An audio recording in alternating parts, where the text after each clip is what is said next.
অনেকে বলছে এবার ব্রাজিলের খেলাগুলো নাকি গভীর রাতে 3টা, 3:30 বাজে। তো আমি মনে মনে বলছি নিশ্চয়ই 10 বছর, 15 বছর, 20 বছর যারা ফজরের নামাজ পড়তে উঠে নাই কোনোদিন, আমার মতো, আমার উস্তাদদের মতো, তার উস্তাদদের মতো শত শত আলেম নামাজের ওয়াজ করে যাদেরকে ফজরে তুলতে পারে নাই, ওদেরকে খ্রিস্টান ইহুদি প্লেয়ার ঘুম থেকে তুলবে। কথা বলেন ঠিক কিনা? জোরে জোরে বলেন। আপনি দেখবেন এগুলো ভয়ঙ্কর চিন্তার বিষয়।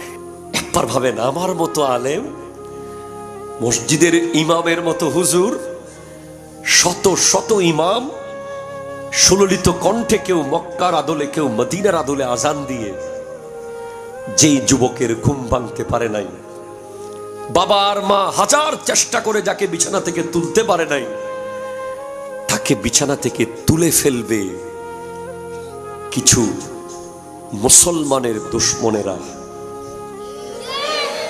আমি কোনো প্লেয়ার বলবো না। এরপর আপনি দেখবেন জুমার নামাজে যারা খতিব সাহেব 10 মিনিট বেশি ওয়াজ করলে বারবার ঘড়ির দিকে তাকায়, পরে আবার বের হয়ে বলে দেয় হুজুর টাইম মতো শেষ করুন, তারা দেখবেন 90 মিনিট প্রস্রাব আটকে রাখবে। এরপরে আরো 20 মিনিট, আধা ঘন্টা, পারলে যদি পায়খানার হাজত আসে সেটাও আটকে রাখবে। এরপরে আরো 15 মিনিট যদি বলে অমুক বাড়িতে আগুন লেগেছে, সে বলবে আগুন পরে নিবাবো। কতটুকু আসক্ত হয়েছি। আমার আল্লাহ বলছেন, ইয়া আইয়ুহাল্লাযীনা আমানু, হে ঈমানদারেরা, লা তাত্তাখিজুল ইয়াহুদা ওয়ান নাসারা আউলিয়া, কোন ইহুদি এবং নাসারাকে বন্ধু বানাবে না। আরো জোরে, আরো জোরে, আরো জোরে, আরো জোরে সুবহানাল্লাহ। কোন ইহুদি নাসারাকে কি বানাবে না? বন্ধু বানাবে না। বাদহুম আউলিয়াউ বাদিন, তারা তাদের বন্ধু।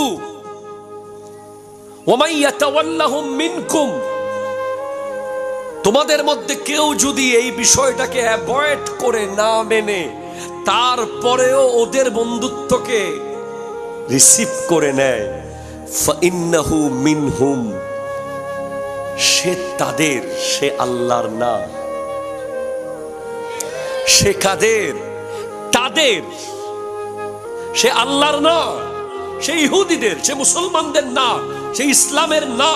ইন্নাল্লাহা লা ইয়াহদিল কওমাজ জালিমিন, আল্লাহ কোন জালিম সম্প্রদায়কে হেদায়েত করেন না। ঠিক কিনা? জোরে কথা বলেন।